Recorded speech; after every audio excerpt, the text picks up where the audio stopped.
Okay, so use this formula, P equals 2L plus 2W to give the perimeter of each rectangle. Now we can use this, but I just want to use a different formula. You can use this as well.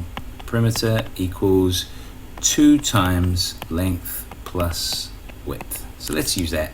You'll get the same answers. It's just a different way of working it out. So perimeter equals 2 times length plus width. So now we plug in what we know. It'll be 2 times 3.5, that's the length, plus 2. So what is that? 3.5 plus 2, that is 5.5, and 5.5 times 2 is 11 and centimeters. That's the unit of measurement we're using, so that's the final answer. Again, let's use perimeter equals 2 times length plus width. So we plug in what we know. So it is 6.8 plus 4.2.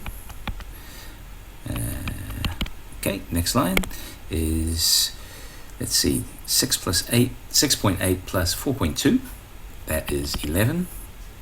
So 2 times 11 is 22. We're talking centimeters. So 22 centimeters. This last one, we use the same formula.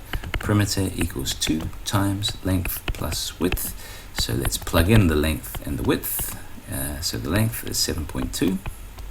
And we're going to add 1.5. So 7.2 plus 1.5 is 8.7. And we multiply that by 2.